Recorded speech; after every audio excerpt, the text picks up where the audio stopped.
नमो अरिहंताणं नमो सिद्धाणं नमो आर्याणं नमो उवज्जायाणं नमो लोए सव्वसाहूणम्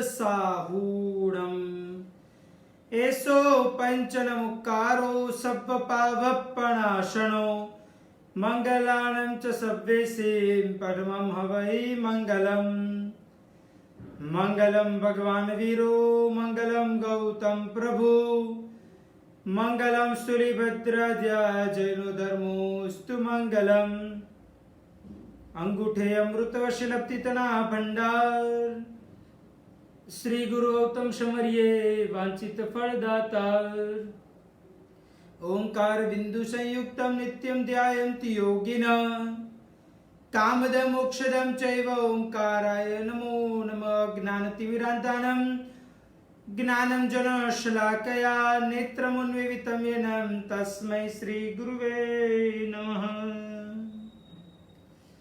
ॐ ह्रीं श्रीं श्रूं श्रूं हं शं थ थ थ ठ ठ सरस्वती भगवती विद्या प्रसादं कुरु कुरु स्वाहा।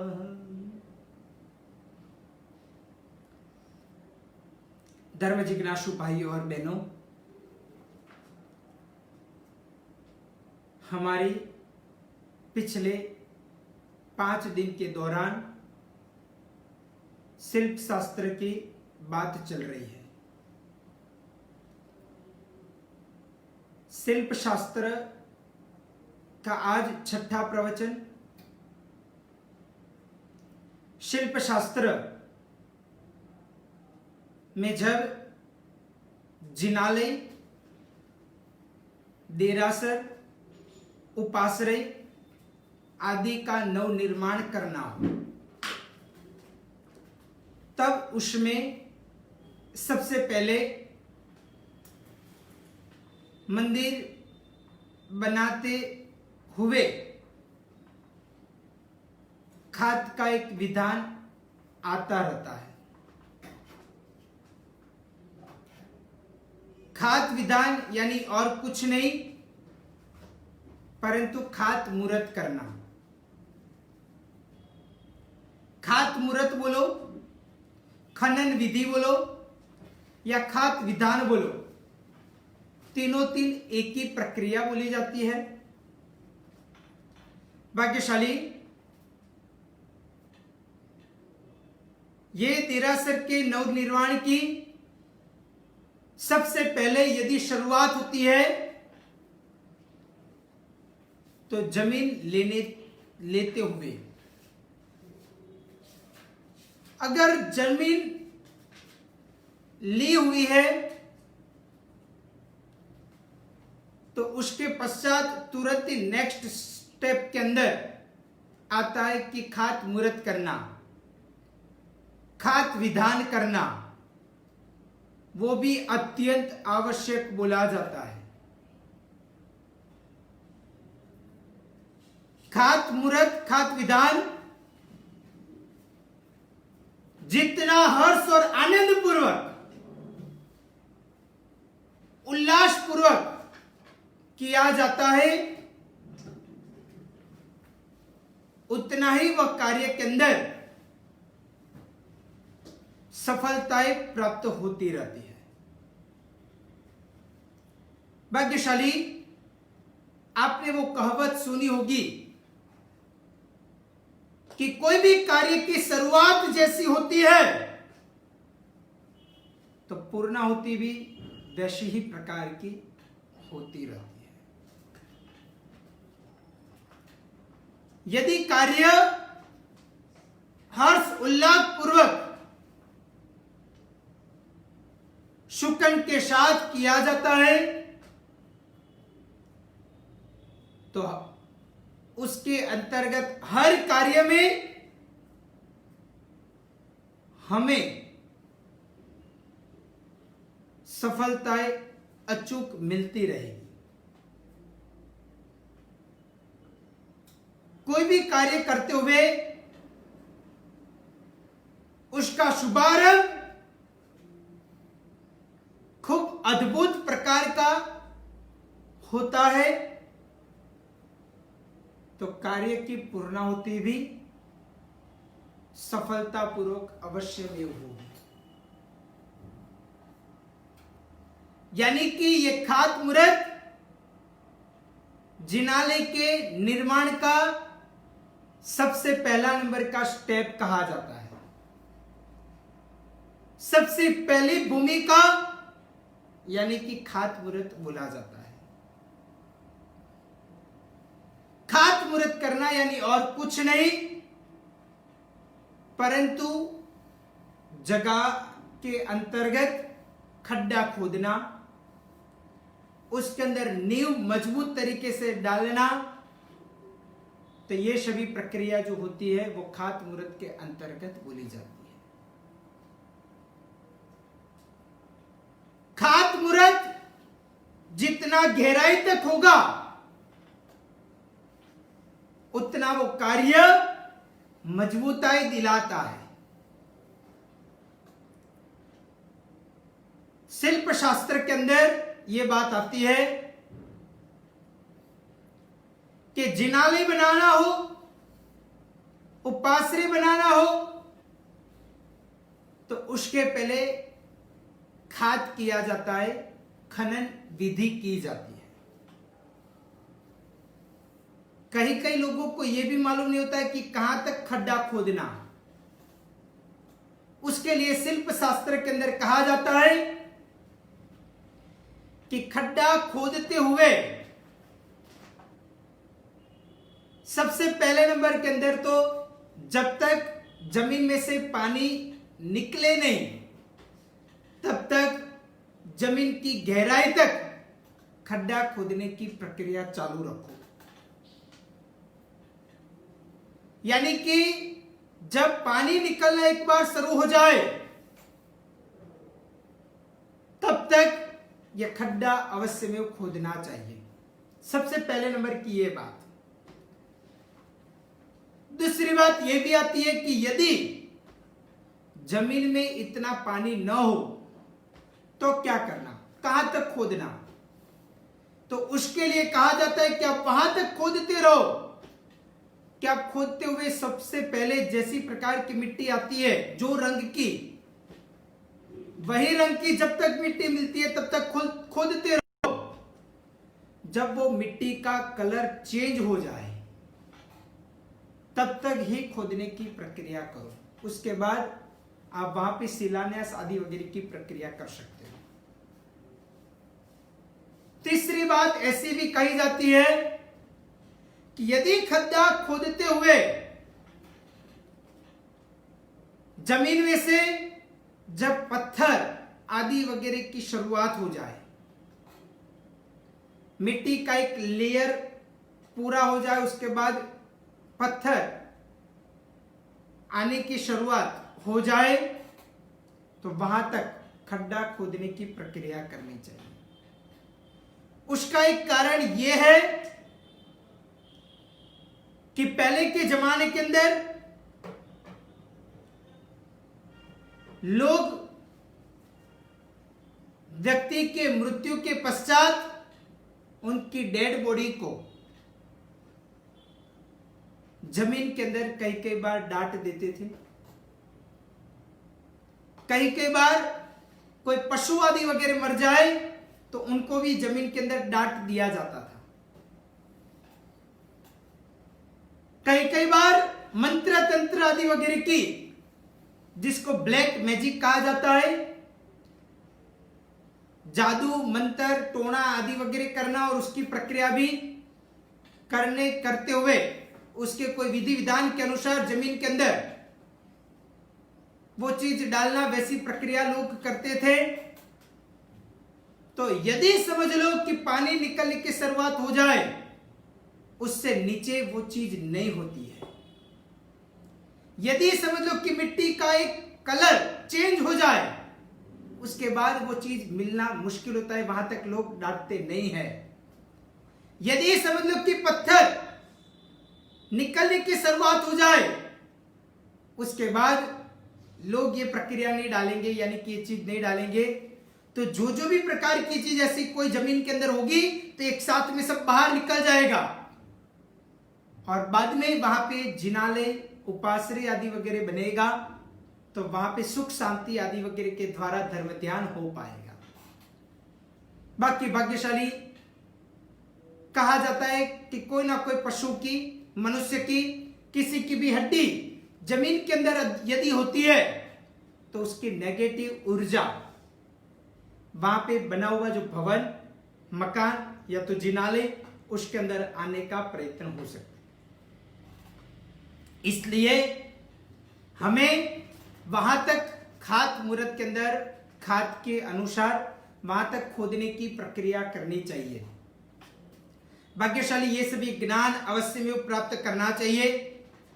यदि ऐसा प्रकार का ज्ञान नहीं होता है तो फिर हम कई बार बेवकूफ बन जाते हैं। जहां तक खड्डा करना चाहिए वहां पे मजदूर आदि वगैरह लोग नहीं करते हैं, इसलिए वो सभी बाबतों का खास ध्यान रखना अत्यंत जरूरी बोला जाता है। अभी जब खात विधान करते, खात का एक मुहूर्त करते, तब हमारे नजदीक में, हमारे संग में, हमारे गांव के आजू बाजू में जो भी गुरु भगवंत हो उन सभी को निश्रा प्रदान करने के लिए अवश्य में विनती करनी चाहिए, उनको बुलाना चाहिए। यदि ऐसा शक्य न हो तो उनके पास आशीर्वाद कृपा प्राप्त करते हुए उनका वार्षिक भी लेने का प्रयत्न करना चाहिए। उसके पश्चात खात मुहूर्त अवश्य में दिखलाना चाहिए। खात मुहूर्त में भी कौन से लग्न समय यानी कि वो शादी करने का नहीं, परंतु लग्न यानी कि टाइम, समय, कौन से समय के ऊपर ये कार्य करना, तो ये बात भी चौकस पने से, निश्चित पने से जान लेना चाहिए। और तीसरी बात यह है कि खात कौन से कोने में सबसे पहले करना वो जान लेना चाहिए। भाग्यशाली 4 दिशा और 4 विदिशा बताई गई है। हर मेष जब भी खात करना हो यानी कि खोदने की प्रक्रिया करना हो, वो कभी भी दिशा में नहीं होता है, विदिशा में ही होता है। जैसे कि अग्नि, नैऋत्य, वायव्य या तो ईशान कोण के अंतर्गत ही होने का प्रयत्न होता है। तो ये 4 कोने में से कौन से कोने में सबसे पहले ये खात करना वो भी जान लेना चाहिए। उसके पश्चात कुछ 4-5 बाबतें कुछ महत्वपूर्ण है, उसको भी समझ लेना चाहिए और उसके मुताबिक ही मुहूर्त निकलता है।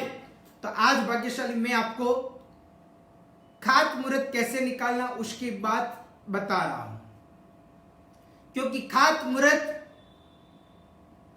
हमें भी आना चाहिए, समझना चाहिए, यह ज्ञान लेना ही चाहिए।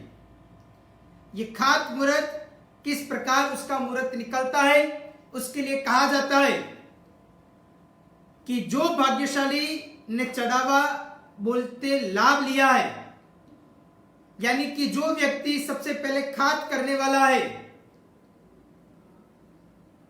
गेती के द्वारा, पावड़े या तो तगारे के द्वारा वो सबसे पहले खोदेगा, वो व्यक्ति की जो जन्म राशि है वहां से, यानी कि लाभार्थी परिवार की जो जन्म राशि है वहां से लेते हुए वही दिन की, जो दिन का मुहूर्त निकाल रहे हो, वही दिन को जो चंद्र राशि है, तो व्यक्ति की राशि से वो दिन की गोचर की चंद्र राशि चौथी, 8वीं या तो 12वीं नहीं आनी चाहिए। सबसे पहले नंबर के अंदर ये देखना।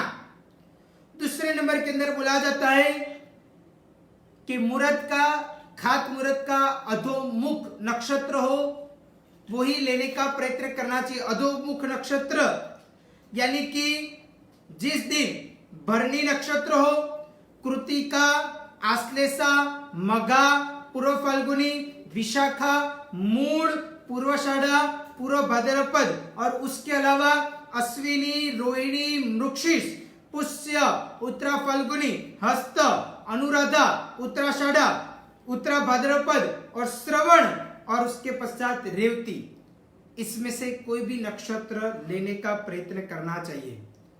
सोमवार, बुधवार, गुरुवार या तो शुक्रवार ही लेने का आग्रह करना चाहिए। और उसमें भी यदि समझ लो कि चंद्र का बल कम हो तो तारा बल भी देखना चाहिए। ये सभी चीजें देखने का प्रयत्न करना चाहिए। ये हुई दूसरे नंबर की बात। अभी तीसरी बात, जिस दिन खात मुहूर्त करना है तो वही दिन क्या भूमि, पृथ्वी सोई हुई तो नहीं है ना, वो भी देखना बहुत अत्यंत आवश्यक है। अभी जगह या तो जमीन सोई हुई है कि नहीं, वो कैसे चेक करना, उसके लिए कहा जाता है कि सूर्य नक्षत्र से, जैसे कि अभी सूर्य आद्रा नक्षत्र के अंदर चल रहा है, तो सूर्य नक्षत्र से चंद्र नक्षत्र यानी कि डेली रूटीन का जो नक्षत्र होता है वो 5वां, 7वां, 9वां, 12वां, 19वां और 26वां नक्षत्र यदि है, सूर्य नक्षत्र से रूटीन का गोचर का चंद्र का जो नक्षत्र होता है वो 5वां, 7वां, 9वां, 12वां, 19वां या तो 26वां नक्षत्र है, तो वो दिन को भूमि यानी कि पृथ्वी सोई हुई बोला जाता है। तो वो दिन को खात मुहूर्त नहीं करना चाहिए। यदि करते हो तो जीवन में कोई ना कोई तकलीफ जरूर आ सकती है। भाग्यशाली ये चीज अवश्य में ध्यान में रखनी चाहिए। मैं आपको नक्षत्र के नाम भी बोल देता हूं ताकि सूर्य नक्षत्र से आप गिनते हुए 5वां, 7वां, 9वां, 12वां, 19वां, 26वां नक्षत्र है कि नहीं वो आप चेक कर सकते हो। 27 नक्षत्र के नाम बोल रहा हूं, ध्यान से सुनिए। अश्विनी, भरणी, कृतिका, रोहिणी, मृगशीर्ष, आद्रा, पुनर्वसु, पुष्य, आश्लेषा, मघा, पूर्व फाल्गुनी, उत्तर फाल्गुनी, हस्त, चित्रा, स्वाति, विशाखा, अनुराधा, ज्येष्ठा, मूढ़, पूर्वाषाढ़, उत्तराषाढ़, श्रवण, धनिष्ठा, सप्ततारका, पूर्व भाद्रपद, उत्तर भाद्रपद और रेवती। वैसे ये 27 नक्षत्र का नाम है। सूर्य अलग नक्षत्र के अंतर्गत वो चलता रहता है, चंद्र अलग नक्षत्र के अंदर होता है।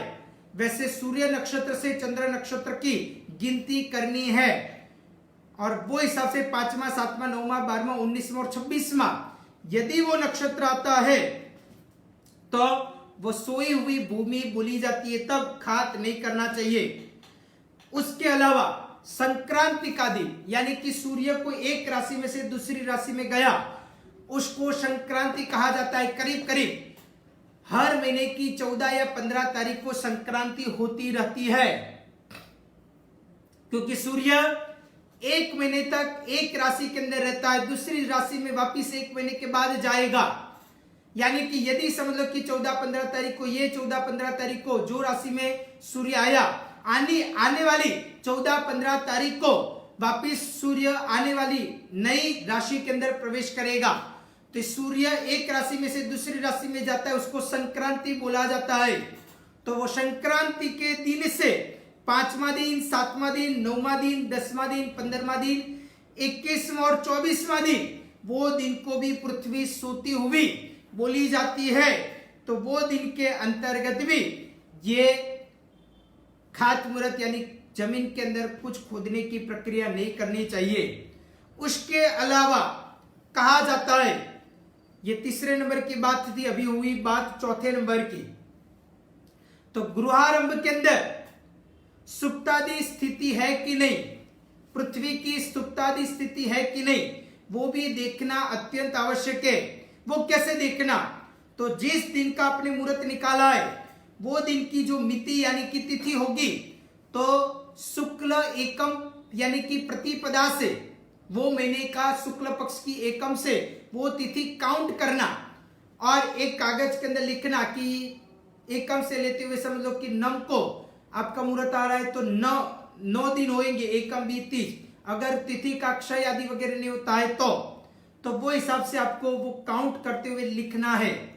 उसके बाद रविवार से लेते हुए आप जिस बार को ये मुहूर्त निकाल रहे हो, अगर समझ लो कि बुधवार है तो रविवार, सोमवार, मंगलवार और बुधवार, तो 4 अंक लिखने का।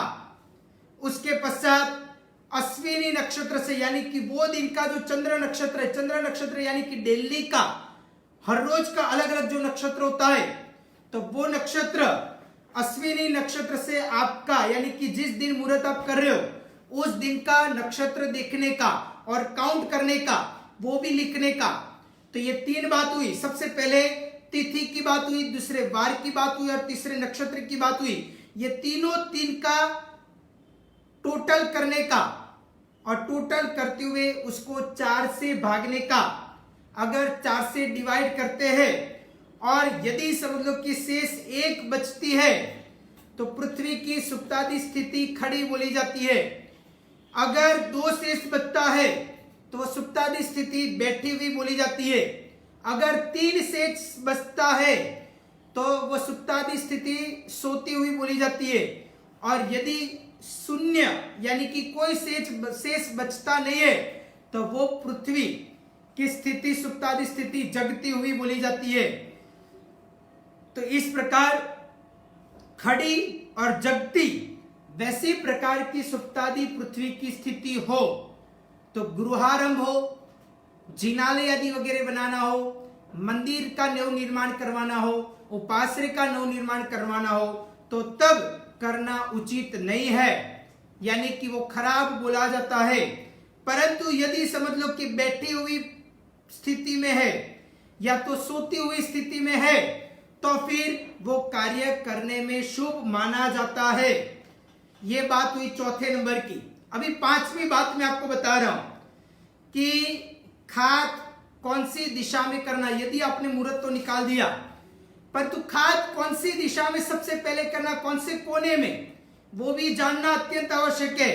तो बोला जाता है कि उसके लिए सूर्य की राशि चेक करना, सूर्य कौन सी राशि में चल रहा है वो चेक करना। तो वो चेक करते हैं और यदि आपको पता चले कि सूर्य घर का आदि खाद करना हो यानी कि घर बनाना हो, उसका कोई खाद आदि वगैरह करना हो तो उसके लिए कहा जाता है कि सूर्य 5वीं, 6ठी या तो 7वीं राशि में यानी कि सिंह राशि, कन्या और तुला राशि में होता है तो अग्नि कोने में सबसे पहले खाद करना। यदि वृषभ, मिथुन और कर्क यानी कि दूसरी, तीसरी और चौथी राशि में होता है तो नैऋत्य में खाद करना चाहिए। यदि कुंभ, मीन और मेष यानी कि 11वीं, 12वीं और पहली राशि में होता है तो वायव्य कोने में खाद करना चाहिए। यदि 8वीं, 9वीं और 10वीं यानी कि वृश्चिक, धन और मकर ये राशि के अंदर होता है सूर्य तो ईशान कोण के अंदर खाद करना चाहिए। वैसे ही जलाशय के लिए यानी कि वाव, कुआं, तालाब आदि वगैरह खोदना हो तो 10वीं, 11वीं, 12वीं राशि में हो तो अग्नि कोने में, 7वीं, 8वीं, 9वीं राशि में हो तो नैऋत्य में, चौथी, 5वीं और 6ठी राशि हो तो वायव्य में, पहली, दूसरी और तीसरी राशि में सूर्य यदि हो तो ईशान कोण में। वैसे देवालय, देवालय यानी कि जिन मंदिर बनाना हो, मंदिर बनाना हो, देरासर बनाना हो या तो उपाश्रय आदि वगैरह कार्य करना हो यानी कि जिनालय वगैरह का कार्य करना हो तो उसके लिए कहा जाता है कि 12वीं, पहली और दूसरी राशि के अंदर सूर्य होता है तो अग्नि कोने में, 9वां, 10वां और 11वां राशि के अंदर होता है तो नैऋत्य में, 6ठी, 7वीं और 8वीं राशि में होता है तो वायव्य में, तीसरी, चौथी और 5वीं राशि में होता है तो ईशान कोण के अंदर सबसे पहले खाद करना। वैसे विवाह में, शादी में माणिक स्तंभ आदि वगैरह रोपने की प्रक्रिया आती है तब भी दूसरे, तीसरे और चौथे राशि में सूर्य होता है तो अग्नि में, 11वीं, 12वीं और पहली राशि में होता है तो नैऋत्य में, 8वीं, 9वीं और 10वीं में होता है तो वायव्य में, 5वीं, 6ठी और 7वीं राशि में होता है तो ईशान में। इस प्रकार खाद करने की बात बताई गई है। खनन मुहूर्त या तो खाद विधान करना हो तब जिस लाभार्थी ने लाभ लिया है तो वहां पे हो सके तो सुवर्ण की न होवे तो चांदी की भी, इस प्रकार गेती, पावड़ा, पावड़ी वगैरह जो होता है वो, तगारू या तगारी वगैरह जो होता है वो चांदी का लाना चाहिए और चांदी के द्वारा उसको सबसे पहले वो खोदने की प्रक्रिया करनी चाहिए, परंतु कौन सी दिशा में वो ये चेक कर लेना चाहिए। तो ये 5 चीज देखते हुए खाद विधान, खाद मुहूर्त किया जाता है। और खाद विधान के वक्त के ऊपर यदि समझ लो कि पाटला पूजन आदि वगैरह की प्रक्रिया भी होती है तो उसके लिए कहा जाता है कि यदि सुबह में अर्ली मॉर्निंग का सुबह सुबह का समय खात मुहूर्त का यदि आता है तो आप एक दिन पहले भी पाटला पूजन कर सकते हो। वैसा प्रकार का विधान हमारे जैन शासन में शिल्प शास्त्र के अंदर कहा जाता है। इस प्रकार भी आप करने का प्रयत्न अवश्य में कर सकते हो। तो वैसी प्रकार की बात इधर खात मुहूर्त के अंतर्गत बोली जाती है। खाद करना यानी कि खड्डा खोदना, खड्डा खोदने के बाद नींव डालते हुए उसको मजबूताई प्राप्त करना, तो उसके लिए शिलान्यास की पूरी विधि आती है। वो शिलान्यास जब करते हैं तब से वो मंदिर बाहर आने का प्रयत्न होता है। सबसे पहले खड्डा खोदना, उसके बाद बाहर आना, और ऐसी प्रक्रिया ये कही जाती है। तो शिलान्यास की प्रक्रिया जो भी है वो आगे के प्रवचन के अंदर हम अवश्य देखने का प्रयत्न करेंगे। खात विधान इधर परिपूर्ण करते, इस प्रकार खात विधान की प्रक्रिया इधर मुख्यत्वे तरीके से आती है।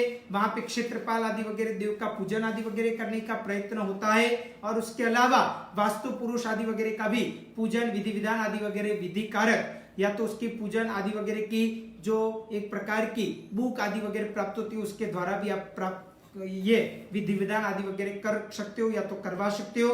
अभी मैं आपको ज्योतिष शास्त्र के अंतर्गत जन्म कुंडली के अंतर्गत दूसरा भाव, जो हमने कल पहला भाव देखा था, आज दूसरा भाव को 9 ग्रहों का संबंध, यानी कि दूसरे भाव के अंदर 9 एक एक करते करते हुए ग्रह हो तो उसका क्या फलादेश होता है उसकी बात मैं आपको बता रहा हूं। तो सबसे पहले मैं आपको बता दूं कि दूसरा भाव कौन सा बोला जाता है जन्म कुंडली के अंदर। तो जन्म कुंडली यदि इस प्रकार की होती है तो उसमें जो मैंने एक लिखा हुआ है तो वहां पे बोला जाता है कि प्रथम नंबर का स्थान, यानी कि एक बोला जाता है, पहला भाव बोला जाता है इस साइड, दूसरा 2 नंबर जहां पे लिखा हुआ है तो वो दूसरा भाव जन्म कुंडली के अंदर यानी कि लग्न कुंडली के अंदर कहा जाता है। तो दूसरे भाव के अंदर क्या देखा जा सकता है उसका विस्तृत में आपको अभी मैं वर्णन बता रहा हूं, आप देख सकते हो। बराबर दूसरे भाव में कहा जाता है कि दूसरा भाव यानी कि धन भुवन कहा जाता है। धन भुवन, कुटुंब स्थान, वाणी, धन संचय, जिमनी आंख यानी कि राइट साइड की आंख बोली जाती है, भोजन, आहार, दांत, कान, गला यानी कि गर्दन, विद्या, स्वतंत्रता आदि वगैरह कही जाती है। और वहां का कारक ग्रह गुरु कहा जाता है। यानी कि यदि कुंडली के अंदर गुरु बलवान है, गुरु स्वग्रही है, गुरु उच्च का है, गुरु के ऊपर कोई शुभ ग्रह की दृष्टि है आदि वगैरह प्रक्रिया है, या तो गुरु केंद्र या तो त्रिकोण स्थान के अंदर बैठा हुआ है या तो परिवर्तन आदि वगैरह योग के अंदर है, तो बोला जाता है कि ये दूसरे भाव का एक प्रकार का हमें फायदा मिल सकता है। अभी मैं आपको बता रहा हूं कि मैंने कल ही आपको बताया था 9 ग्रहों का छोटा सा फलादेश सूर्य बनाता है, सोम शांति देता है वगैरह वगैरह वगैरह। तो वैसे इधर अभी हम धन भुवन की सिर्फ बात करेंगे। तो सबसे पहले भाग्यशाली दूसरे भाव यानी कि मुख्यत्व तरीके से दूसरे भाव में धन देखा जाता है, वाणी देखी जाती है, परिवार और कुटुंब आदि वगैरह देखा जाता है। तो उसके लिए कहा जाता है कि यदि दूसरे भाव के ऊपर यदि समझ लो कि सूर्य होता है तो वो सूर्य जो भी धन होता है उसको जला देता है, यानी कि खत्म कर देता है। व्यक्ति को बहुत सारी प्रकार की धन के बारे में तकलीफ आ सकती है, वैसा बोला जाता है। यदि दूसरे भाव के ऊपर चंद्र है तो वो व्यक्ति शांतिपूर्ण तरीके से धन कमाएगा, उसको बैठी इनकम होगी। उसको कोरोना आ जाए या तो कुछ भी आ जाए, परंतु उसने वैसी प्रकार की प्रॉपर्टी आदि वगैरह बचा दी या तो फिक्स डिपॉजिट कर दी या तो कुछ ऐसा कर दिया कि उसके द्वारा शांति से आराम से, कोई भी मगजमारी नहीं, कोई भी प्रकार की चिंता और टेंशन नहीं, आराम से हर महीने को जितना पैसा चाहिए उतना आराम से उसको मिल जाता है शांतिपूर्ण तरीके से। तो वो दूसरे नंबर के अंदर यानी कि दूसरे भाव में चंद्र होता है तो तीसरे भाव के अंदर मंगल होता है, तो बोला जाता है वो मंगल मारता है, यानी कि धन के द्वारा उसको मरने के दिन आ सकते हैं। यानी कि धन के द्वारा कोई ना कोई प्रकार का मृत्यु होना या तो किसी को मार डालना आदि वगैरह की प्रक्रिया भी हो सकती है। दूसरे भाव के ऊपर बोला जाता है कि यदि बुध होता है दूसरे भाव में तो कहा जाता है वो व्यक्ति बुद्धि पूर्वक तरीके से धन कमाता है। धन भी खर्चेगा तो बुद्धि पूर्वक तरीके से खर्चेगा। ऐसा प्रकार का कहा जाता है। उसकी वाणी भी बुद्धि प्रकार की, यानी कि बुद्धि के द्वारा वो बोलने का प्रयत्न करेगा, ऐसा बोला जाएगा। और यदि दूसरे भाव के अंदर गुरु होता है तो वो धन का बहुत विपुल प्रमाण के अंदर जत्था बंद तरीके से वो धन कमा सकता है। उसके अलावा वो धन भी खर्चेगा तो धर्म के स्थान के ऊपर वो धार्मिक तरीके से अच्छी वृत्ति द्वारा, सात्विक वृत्ति के द्वारा वो धन प्राप्त करने का प्रयत्न कर सकता है। शुक्र यदि दूसरे भाव के ऊपर होता है तो उनको कभी भी धन की तकलीफ होती ही नहीं है। धन उसके पास विपुल प्रमाण के अंदर होता है। उसकी लाइफस्टाइल भी बहुत अच्छी प्रकार की वो जीता है। धन के लिए कभी भी उनको तकलीफ आने का प्रयत्न नहीं होता है। धन से वो खूब सुखी रहने का प्रयत्न कर सकता है। यदि दूसरे भाव के अंदर शनि होता है तो धन के द्वारा सताने का प्रयत्न होता है। जहां पे पैसा रख दिया तो यदि समझ लो वो बैंक उठ जाए, या तो फिर समझ लो व्यक्ति को दिया है तो वो व्यक्ति हाथ ऊपर कर ले, ऐसे सताने के दिन उनको आ सकते हैं। या तो फिर उधारी दी तो उधारी अभी आती नहीं है तो क्या करना, ये भी तकलीफ, इस प्रकार ये होता रहता है। उसके बाद यदि दूसरे भाव के ऊपर राहु है तो धन के लिए रोने का दिन आ सकता है। वो धन भोग नहीं सकता है और बस धन होते हुए भी व्यक्ति चला जाए, ऐसा हो सकता है। रोने के दिन आ सकते हैं, ऐसा भी प्रकार का बोला जाता है। यदि दूसरे भाव के ऊपर केतु है तो उनका धन चला जाना, चोरी हो जाना, या तो फिर गले के अंदर कोई सोने का हार आदि वगैरह पहना और कोई खींच लेता है, ऐसी प्रक्रिया हो जाना, या तो फिर उसके जीवन काल के अंदर धन के द्वारा कोई ना कोई प्रकार की तकलीफें आते रहना, या तो फिर लूटपाट हो जाना, ऐसी ऐसी प्रकार की प्रक्रिया उसके जीवन काल के अंदर हो सकती है। तो ये आज हमने दूसरा भाव देखा। अभी आने वाले प्रवचन के अंतर्गत तीसरा भाव आदि वगैरह देखने का प्रयत्न करेंगे। आज इधर तक रखते हैं। भाग्यशाली एक विशेष आपको बात बता देता हूं कि कल रविवार का दिन है, 28 तारीख है। कल सुबह में जहां पे हम अभी है वहां पे, यानी कि तिरुनेलवेली श्री सुपार्श्वनाथ जैन संघ के अंतर्गत तमिलनाडु कन्याकुमारी के पास दक्षिण भारत में, वहां पे हमारा चतुर्मास प्रवेश कल सुबह में होने वाला है। इसलिए भाग्यशाली हमारा कल का सुबह का प्रवचन बराबर 10 बजे की जगह पे शाम को, यानी कि रात को 8:30 बजे मैं आपको प्रवचन देने का प्रयत्न करूंगा। तो हम कल रात को 8:30 बजे वापिस इस प्रकार मिलने का प्रयत्न करेंगे और कुछ नया विषय में लेके आऊंगा और उसकी कुछ अद्भुत बाबतों का विवरण हम करेंगे। तो कल रात को 8:30 बजे हम इस प्रकार मिलने का प्रयत्न करेंगे। वितराग की आज्ञा विरुद्ध कुछ भी बुलाओ तो मिच्छाम दुक्कड़म। सर्व मंगल मंगल्यम सर्व कल्याण कारणम प्रधानम सर्वधर्माणम जैनम जयति शासनम।